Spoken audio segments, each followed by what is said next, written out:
الحمد لله فطر السماوات والأرض ورفع السماوات بغير عمد ونور الشمس والقمر نحمده ونستعينه ونستغفره ونؤمن به ونتوكل عليه ونعوذ بالله من شرور أنفسنا ومن سيئات أعمالنا من يهده الله فلا مضل له ومن يضلل فلا هادي له ونشهد أن لا إله إلا الله وحده لا شريك له ولا مثل له ولا مثال له ونشهد أن سيدنا وسندنا وحبيبنا وشفيعنا محمد صلى الله عليه وسلم أرسله بالحق بشيرا ونذيرا وداعيا إلى الله بإذنه وسراجا منيرا أما بعد فأعوذ بالله من الشيطان الرجيم بسم الله الرحمن الرحيم ثم أوحينا إليك أن اتبع ملة إبراهيم حنيفا وما كان من المشركين صدق الله مولانا العظيم وصدق رسوله النبي الكريم ونحن على ذلك لمن الشاهدين. عزیزان محترم، برادران عزیز، اللہ رب العزت نے اپنی بندوں سے جو محبت کا اظہار کیا ہے اور محبت کے اظہار کے اندر ان کی ہر دور کے اندر ہر وقت کے اندر ان کی رہنمائی کے لیے انبیاء علیہ السلام کو بھیجنے کا سلسلہ فرمایا ہے. ان میں سے ایک نبی جن کی خصوصیات کو اگر شمار کیا جائے تو بے انتہا خصوصیات ہیں. حضرت ابراہیم علیہ اللہ جن کو اللہ نے خلیل کا لقب عطا فرمایا ہے. اللہ رب العزت نے قرآن کریم کے اندر جا بجا ان کی بے شمار خصوصیات کو بیان فرمایا. ان میں سے ایک خصوصیت کا حکم اللہ رب العزت نے اپنے پیارے محبوب صلی اللہ علیہ وسلم کو بھی دیا. کیا دیا؟ اللہ تعالیٰ نے ارشاد فرمایا ثم اوحینا الیک ان اتبع ملة ابراہیم حنیفا. اے نبی جی، ہم نے آپ کی طرف وحی کی ہے، آپ کو حکم دیا ہے اس بات کا ان اتبع ملة ابراہیم کہ آپ اتباع کریں ملت ابراہیم کا، ملت ابراہیم کو فالو کریں، اس کے اوپر یکسوئی کے ساتھ آپ بھی عمل کریں. ابراہیم حنیفا وما کان من المشرکین، اور وہ شرک کرنے والوں میں سے نہیں تھے. اللہ کی ذات اور صفات کے اندر کسی اور کو ساجھا بنانے والوں میں سے نہیں تھے. اللہ تعالیٰ کی ذات اور صفات کے اندر کسی اور کو برابر کا درجہ دینے والے نہیں تھے.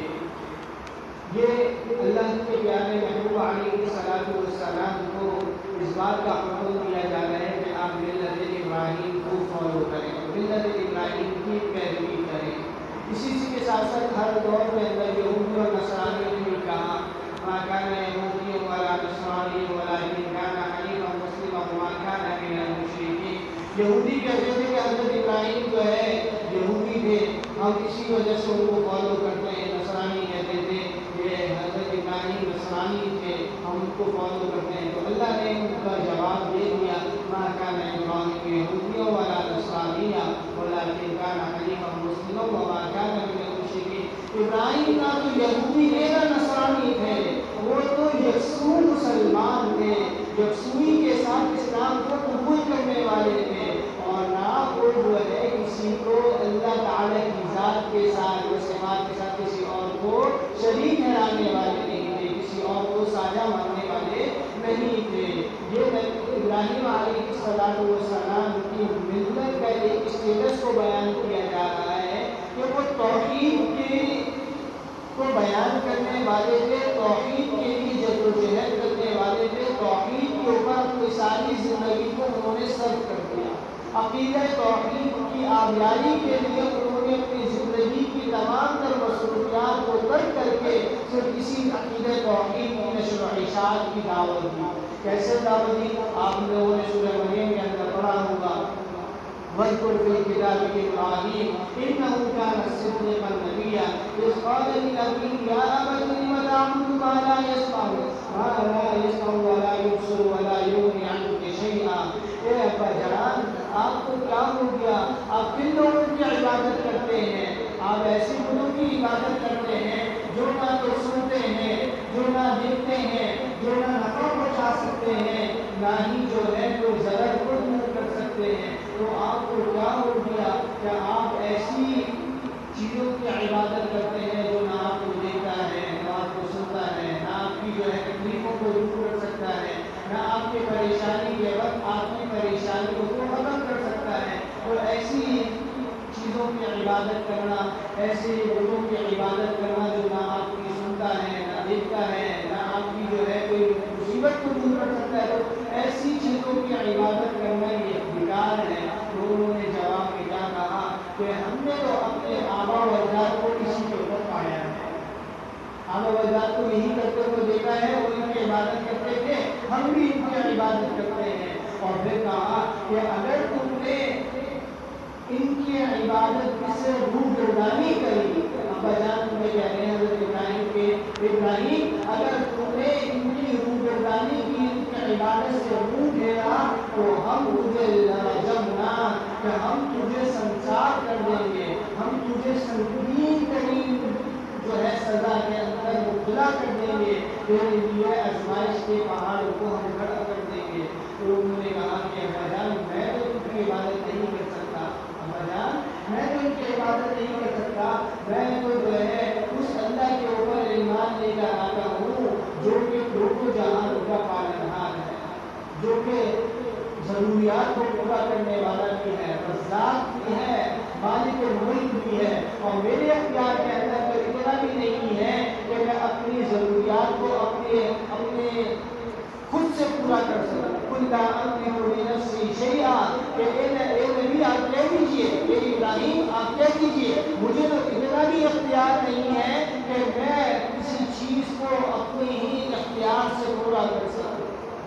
یعنی اس کے اندر یہ بتا دیا، عقیدہ توحید کو بیان کیا، اللہ تعالیٰ کی ذات اور صفات کے اندر کسی اور کو شریک نہ ٹھہرانا. یہ انہوں نے اپنے والد محترم سے بات کری کہ ابا جان کہ آپ جو ہے ایسے چیزوں کی عبادت نہ کریں جن کا نہ فائدہ آپ کو پہنچ سکتا ہے، جن کا جو آپ کو نہ نقصان پہنچا سکتے ہیں. ایسی ہستی کی عبادت کریں جس کے پاس سارے اختیارات ہیں، جس کے پاس تمام خزانوں کی دنیا ہے. آپ ایسی ذات کی عبادت کریں. اور رہی بات میری، تو میرے اختیار میں بھی کچھ نہیں ہے، میں بھی کچھ نہیں کر سکتا. اللہ ہی حاجت روا ہے، اللہ ہی مشکل کشا ہے، اللہ ہی سب کی ضروریات کو پورا کرنے والے ہیں. کہ والد صاحب نے کیا کہا؟ والد صاحب نے کہا اگر تو باز نہیں آئے گا تو میں تجھے کیا کر دوں گا، گھر سے نکال دوں گا. اور پھر انہوں نے کہا کہ بدن کوئی مسئلے کی بات نہیں ہے، میں توحید کے راستے میں آپ کی اس فرما برداری کو قبول کر لیتا ہوں. اگر آپ مجھے گھر سے نکالنا چاہتے ہیں تو کوئی مسئلے کی بات نہیں ہے، میں جو ہے گھر چھوڑ کے چلا جاؤں گا، لیکن توحید کو نہیں چھوڑوں گا. اللہ کی وحدانیت کو قبول کرنے کا انکار میں کبھی نہیں کروں گا. اللہ وہ ذات ہے جو کہ رزق دینے والے ہیں. کیسے رزق دینے والے ہیں؟ جب حضرت ابراہیم علیہ السلام اپنے گھر والوں کو مکہ مکرمہ میں چھوڑ کے جا رہے ہیں، یہ وہ جگہ ہے جہاں پر نہ کھیتی ہوتی ہے، نہ ہی کوئی ایسی جو ہے آبادی تھی، جہاں پر گھر والے فیملی والے اپنی ضروریات زندگی کو پورا کر سکیں. آج ہم لوگ اپنے گھر والوں کے لیے ایسی سوسائٹی کا انتظام کرتے ہیں کہ ہمارے گھر والے ایسی جگہ پہ ہیں جو کہ چار دیواری کے اندر وہ سیف ہو، اور ان کی ضروریات کے لیے جو ہے وہاں پر یوٹیلیٹی اسٹور بھی ہو، اور جو ہے ہاسپٹل بھی ہو، اور طرح طرح کی ساری سہولیات ہو. لیکن انہوں نے اللہ تعالیٰ کی ذات پر بھروسہ کرتے ہوئے اللہ کے حکم سے اپنی فیملی کو ایسی سوسائٹی میں چھوڑ کے گئے تھے جہاں پر کوئی کھیتی باڑی نہیں ہوتی تھی، پانی تک کا انتظام نہیں تھا. کیا کہا؟ اور پھر دعا کی، اے اللہ اس شہر کو امن والا بنا دے، ھذا بلد آمنا وارزق اہلہ، اور اس کے باشندوں کو رزق عطا فرما، روزی عطا فرما، کشادہ پھلوں کے ذریعے سے اس کی جو ہے کیا کرے، ان کے باشندوں کو لطف اندوز کرو. تو اللہ رب العزت کی ذات ایسی ذات ہے کہ وہ رزاق بھی ہے، مشکل کشا بھی ہے، حاجت روا بھی ہے۔ کوئی اس کے سامنے بے یار و مددگار اگر ہاتھ اٹھاتا ہے تو اللہ اس کے ہاتھوں کی لاج رکھتے ہوئے اس کو جھکاڑ دے رہی ہے۔ اور دنیا والوں کا کیا ہے؟ اگر دنیا والوں کے سامنے اگر ایک مرتبہ ہاتھ پھیلا دیے جائے، 2 مرتبہ ہاتھ پھیلا دیے جائے، چلو کوئی قریبی رشتے دار ہے، جاننے والا ہے، اور سمجھتے ہوئے یار یہ جو بیچارہ مفلس ہے، محتاج ہے، اس کی مدد کر دیتے ہیں، 1 دفعہ دے دے گا، 2 دفعہ دے دے گا، تیسری دفعہ کیا کہے گا؟ یار میرے پاس تو اور کوئی کام ہی نہیں ہے، تو مانگتا ہی رہتا ہے۔ تو مانگنا کس سے ہے؟ اللہ تعالیٰ سے۔ ملت ابراہیم کو جو اپنایا جائے گا، اگر ابراہیمی بننا ہے ہمیں، تو اللہ تعالیٰ کی ذات کے اوپر قابل بھروسہ رکھتے ہوئے، یقین کرتے ہوئے اللہ کے احکامات کو پورا کرنا ہوگا۔ حضرت ابراہیم کی تعلیمات اس بات کا درد دیتی ہے کہ وہ مشکل کشا حاجت روا اللہ تعالیٰ ہے۔ اب دیکھیں اس کے اندر یہ بات پتہ چلتی ہے کہ حضرت ابراہیم علیہ السلام جب بوڑھے ہو گئے، 80 سال سے زائد ان کی عمر ہو گئی، تو اللہ نے ان کو اولاد نہیں عطا کی، اولاد عطا نہیں فرمائی۔ پھر اللہ تعالیٰ کی بارگاہ میں دعا کی، اے اللہ رب ہب لی من الصالحین، اے اللہ آپ کے خزانوں میں کسی چیز کی کمی نہیں ہے، اے اللہ میرے مانگنے میں تو ضرور کمی ہو سکتی ہے لیکن آپ کے خزانوں میں کمی نہیں ہے۔ رب ہب لی من الصالحین، اے اللہ مجھے ایک اچھا بیٹا عطا فرما۔ اللہ رب العزت نے ان کو خوشخبری دی، اسماعیل علیہ السلام، اللہ رب العزت نے ان کو عطا فرمایا۔ پھر اس کے بعد ایک اسماعیل نہیں، اس کے بعد اسحاق بھی دیے، پھر اسحاق کے بعد بیٹے یعقوب بھی دیے۔ اللہ نے ان کی ذریت کے اندر نبوت کو جاری فرما دیا، یہاں تک کہ مفسرین لکھتے ہیں کہ آقا نامدار صلی اللہ علیہ وسلم بھی حضرت ابراہیم کی دعاؤں کا نتیجہ ہے، حضرت ابراہیم کی دعاؤں کا نتیجہ ہے۔ حضرت ابراہیم علیہ السلام نے اپنی زندگی کے اندر اتنی قربانیاں دی کہ اللہ رب العزت نے کیا کچھ قرآن کریم میں بتا دیا، وَإِذِ ابْتَلَىٰ إِبْرَاهِيمَ رَبُّهُ بِكَلِمَاتٍ فَأَتَمَّهُنَّ قَالَ إِنِّي جَاعِلُكَ لِلنَّاسِ إِمَامًا قَالَ وَمِن ذُرِّيَّتِي قَالَ لَا يَنَالُ عَهْدِ الظَّالِمِينَ۔ ہم نے ابراہیم کا ہر موقع پر امتحان دیا، گھر کو چھوڑ دو، والدین کو چھوڑ دو، اپنے شہر کو چھوڑ دو، اپنے ملک کو چھوڑ دو، اپنے بیوی بچوں کو بے یار و مددگار وہاں ایسی وادی کے اندر چھوڑ دو جہاں پر کوئی انتظامات نہیں ہیں، اور اپنے بیٹا جب تمہارے سے محبت تمہاری اپنے بیٹے سے بڑھ گئی تو اب حکم دیا جا رہا ہے کہ اے ابراہیم انی اراک فی المنام انی اصبحک فانظر ماذا تری، اپنے بیٹے سے کہنے اے بیٹے میں نے تجھے دیکھا ہے خواب کے اندر، میں تجھے ذبح کر رہا ہوں۔ بیٹے نے کیا کہا؟ اے ابا جان جو آپ نے خواب میں دیکھا ہے آپ اس کو کر گزریے، آپ جو اس کو کر گزریے، انشاءاللہ من الصابرین ستجدونی انشاءاللہ من الصابرین، ان قریب آپ مجھے صبر کرنے والوں میں سے پائیں گے۔ یہ قربانی دی جا رہی ہے، اپنے گھر والوں کو چھوڑا جا رہا ہے۔ قربانی دینے کے بعد اللہ رب العزت نے کیا مقام عطا فرمایا؟ اللہ رب العزت خود قرآن کے اندر فرمائے ہم نے موقع کے اوپر وقتاً فوقتاً ابراہیم کا امتحان لیا، جانچا اس کو پٹولا کہ بھئی یہ کیسے ہیں اپنے عقیدے کے اندر، اپنے جو ہے اللہ سے جو انہوں نے وعدے کیے ہوئے ہیں، ایمان لانے کے جو وعدے ہیں یہ اپنے وعدے کے اندر کیسے ہیں؟ تو اللہ رب العزت نے خود فرمایا جب ہم نے ان کا امتحان لیا، ان کی آزمائش کی، ان کو جانچا تو وہ اپنے امتحان کے اندر 100% نمبرات لے کر کامیاب ہوئے، ان کو سرٹیفکیٹ A+ کا ملا۔ جب ان کو سرٹیفکیٹ ملا ان کو A+ کا تو پھر ہم نے بھی انعام دیا۔ کیا انعام دیا؟ قال انی جاعلک للناس اماما، اے ابراہیم ہم نے آپ کو تمام امت کے لیے پیشوا بنا دیا، امام بنا دیا۔ ابراہیم ملت ابراہیم کی پیروی کرنی پڑی۔ اگر ہم بھی دنیا اور آخرت کی بھلائیاں چاہتے ہیں تو 2 چیزیں حضرت ابراہیم علیہ السلام کی زندگی کا خلاصہ ہے، ایک عقیدہ توحید اور اس کے تقاضوں کے اوپر عمل کرنا، عقیدہ توحید، اللہ تعالیٰ کی ذات اور صفات کے اندر کسی کو شریک نہ ٹھہرانا، کسی بابا کے دربار پر حاضری دے کر اس سے جو ہے نہ روزی کا سوال کرنا، نہ جو ہے بچوں کا سوال کرنا، نہ اور اپنی ضروریات زندگی کا سوال کرنا۔ اس سے یہ تعلیم ملتی ہے حضرت ابراہیم علیہ السلام کی سنت سے، زندگی سے، سیرت سے یہ تعلیم ملتی ہے ساری مشکل کشا، حاجت روا اور ساری چیزوں کے مالک اللہ تعالیٰ ہے۔ ہاتھ کس کے سامنے پھیلانے ہیں؟ اللہ کے سامنے۔ دست سوال کس کے سامنے کرنا ہے؟ اللہ کے سامنے کرنا ہے۔ استعانت کس سے مانگنی ہے؟ اللہ سے مانگنی ہے۔ یہ حضرت ابراہیم علیہ السلام کی زندگی کا ایک پہلو۔ دوسرا پہلو جو ہمیں ملتا ہے، کیا ملتا ہے؟ دین کے خاطر جتنی بھی آزمائشیں آ جائیں، جتنی بھی تکلیفیں آ جائیں، صبر و استقامت کے ساتھ اس کا جو ہے مقابلہ، صبر کرنا ہے۔ آج ہمارے اوپر حالات آتے ہیں، تنخواہ ایک مہینے لیٹ ہو جاتی ہے تو ہم لوگ پریشان ہو جاتے ہیں کہ یار اب گھر تک گزارا کیسے چلے گا، اب جو ہے کیسے ہمارے اوپر جو ہے وہ بھائی آزمائش آئی ہے۔ دنیا دارالامتحان ہے، دنیا دارالامتحان ہے۔ یہ خواہشات کے پورے ہونے کی جگہ نہیں ہے، یا ضروریات ہی پوری ہو جائے تو بہت بڑی بات ہے۔ خواہشات انسان کی کہاں پوری ہوگی؟ وَلَكُمْ فِيهَا مَا تَشْتَهِي أَنفُسُكُمْ وَلَكُمْ فِيهَا مَا تَدَّعُونَ۔ اللہ رب العزت خود کہہ رہے ہیں تمہاری خواہشات تو جنت میں پوری ہوگی، تمہاری خواہشات تو تمہاری جنت میں پوری ہوگی۔ تو اس زندگی کے اندر ہمیں حضرت ابراہیم علیہ السلام کی سیرت سے جو سبق ملتا ہے اس کا خلاصہ وہ چیزیں ہیں: عقیدہ توحید کے تقاضوں کے اوپر عمل کرنا، اور دین کے معاملات کے اندر کوئی آزمائشیں آ جائیں اس کا صبر اور استقلال کے ساتھ جو ہے مقابلہ کرنا، ہمت کے ساتھ اس کے ساتھ پیش آنا، اپنے آپ کو بے یار و مددگار نہ چھوڑ دینا، یار اب یہ کیسے ہوگا۔ حالات کا آنا اللہ تعالیٰ کی طرف سے ہے، مصائب کا آنا اللہ تعالیٰ کی طرف سے ہے، لیکن مصائب کا حل بھی کس کی طرف سے آئے گا؟ اللہ تعالیٰ کی طرف سے آئے گا۔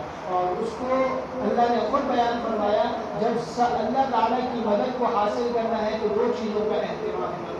کیا چیزیں ہیں؟ یا ایھا الذین آمنوا استعینوا بالصبر والصلاۃ۔ اے ایمان والو، اللہ تعالیٰ کی مدد کو حاصل کرنے کے دو راز ہیں، دو اصول ہیں، دو فارمولے ہیں۔ کیا پہلا فارمولہ یہ ہے استعینوا بالصبر والصلاۃ، پہلا فارمولہ یہ ہے کہ صبر سے کام لینا، پہلا فارمولہ صبر سے کام لینا۔ دوسرا فارمولہ یہ ہے کہ نماز کو قائم رکھنا۔ نماز انسان کے تمام مسائل کو حل کرانے کا ذریعہ ہے۔ اللہ رب العزت کہنے سننے سے زیادہ عمل کرنے کی توفیق عطا فرمائے۔ وآخر دعوانا ان الحمد للہ رب العالمین۔ السلام تبارك ربنا وتعالى يا ذا الجلال والإكرام، يا حي يا قيوم برحمتك أستغيث، اصلح لنا شأننا كله ولا تكلنا إلى أنفسنا طرفة عين. ربنا ظلمنا أنفسنا وإن لم تغفر لنا وترحمنا لنكونن من الخاسرين. ربنا لا تزغ قلوبنا بعد إذ هديتنا وهب لنا من لدنك رحمة إنك أنت الوهاب. اللهم حبب إلينا الإيمان وزينه في قلوبنا وكره إلينا الكفر والفسوق والعصيان. اللهم اجعلنا من الراشدين، اللهم اجعلنا من الصالحين، اللهم اجعلنا من الذين يجاهدونك في سبيلك حقا ولا يخافون لومة لائم.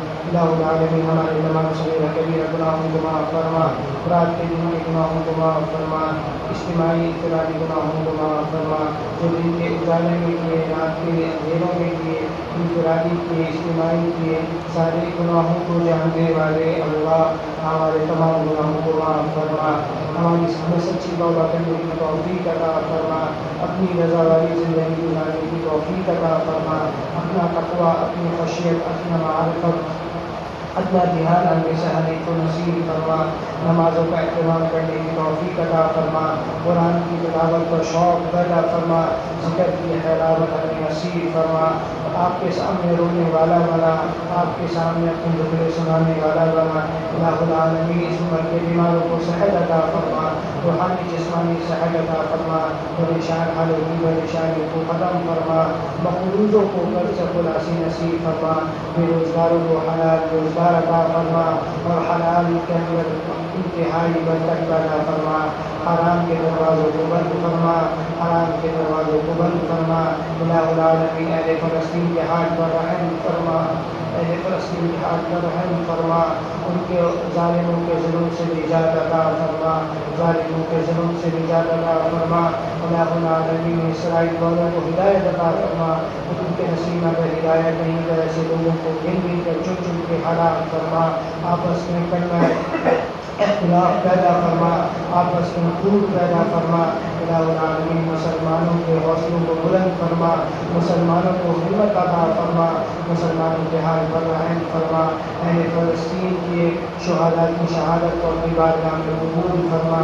الہ العالمین جو ان کے باقی رہندہ قسمہ قیدان ہیں، الہ العالمین ان کی مدد فرما، نصرت فرما، جیسے آپ نے غزوہ بدر میں، غزوہ احد میں، خندق میں، تبوک کے اندر مسلمانوں کی مدد فرمائی۔ الہ العالمین ہم بے یار و مددگار مسلمانوں کے لیے آپ سے دعا کرتے ہیں، آپ ہی مدد کرنے والے ہیں۔ الہ العالمین اہل فلسطین کی مدد فرما، ان کے پیاسوں کو پانی پلا، ان کے بھوکوں کو کھانا کھلا، ان کے بے گھروں کو گھر عطا فرما، اور الہ العالمین ہر قسم کی پریشانیوں سے، حوادثات سے ان کی حفاظت فرما۔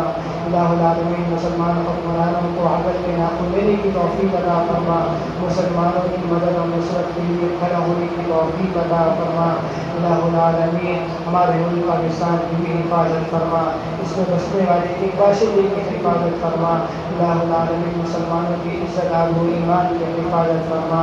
الہ العالمین ہمیشہ ہر ایک کو دین کی محنت کے لیے قبول فرما، دین کی محنت کے لیے قبول فرما، دنیا کو ہمارے لیے آسان فرما، دنیا کی ذلت سے، دنیا کی بےزتی سے، دنیا کی رسوائی سے، دنیا کی محتاجگی سے، دنیا کے آگے ہاتھ ملانے سے ہمارے اور تمام مسلمانوں کی حفاظت فرما۔ الہ العالمین ہمارے نوجوانوں کی نوجوانیوں کی حفاظت فرما، خواتین کو حیا پاکدامنی والی زندگی گزارنے کی توفیق عطا فرما۔ الہ العالمین جتنے بھی لڑکے لڑکیاں گھروں میں بیٹھی ہوئے بے نکاح، ان کے لیے جوڑ کے رشتوں کا انتظام پیدا فرما، حالات کے دروازوں کو کشادہ فرما، شادیوں کو آسان فرما، نکاح کو آسان فرما۔ الہ العالمین زناکاری کو، بدکاری کو، حرام کے دروازوں کو بند فرما۔ الہ العالمین جتنے بھی لوگ اس دنیا سے جا چکے ہیں سب کی کامل مغفرت فرما۔ الہ العالمین ہمیں بھی موت سے پہلے موت کی تیاری کرنے کی توفیق عطا فرما۔ جب ہم آپ کے پاس آئیں تو اس حال میں ہوں کہ آپ ہمیں آپ کی ملاقات کا شوق رکھتے ہوں، ہم آپ کی ملاقات کا شوق رکھتے ہوں، آخری زبان پر کلمہ طیبہ لا الہ الا اللہ محمد رسول اللہ جاری فرما۔ الہ العالمین جتنے بھی لوگ اس سال حج پہ جا رہے ہیں، جا چکے ہیں، الہ العالمین ان سب کے حج کو اپنی بارگاہ میں قبول فرما، حج کو اپنی بارگاہ میں قبول فرما۔ الہ العالمین بہت سارے لوگ ہیں جو جانا چاہتے ہیں، جا نہیں سکتے، الہ العالمین آپ ان کے لیے انتظام فرما، الہ العالمین آپ ان کے لیے اپنی غیب خزانوں سے انتظامات فرما۔ حضور علیہ السلام کے عشق نصیب فرما، حضور کی سنتوں کے مطابق زندگی گزارنے کی توفیق عطا فرما، حضور کی تعلیمات کے مطابق زندگی گزارنے کی توفیق عطا فرما، حضور جیسا چہرہ بنانے کی توفیق عطا فرما۔ آقا نامدار صلی اللہ علیہ وسلم نے آپ سے جتنے خیر مانگی ہمارا اس کا حصہ نصیب فرما، جتنے شروع سے بنا مانگی ہماری اور تمام مسلمانوں کی حفاظت فرما۔ سبحان ربک رب العزت عما یصفون وسلام علی المرسلین والحمد للہ رب العالمین۔ اگر آپ کو ہماری ویڈیو اچھی لگی ہے تو ہمارے چینل کو سبسکرائب کریں اور بیل کے بٹن کو پریس کریں تاکہ ہر آنے والی ویڈیو آپ کو بر وقت مل سکے۔ جزاک اللہ خیرہ۔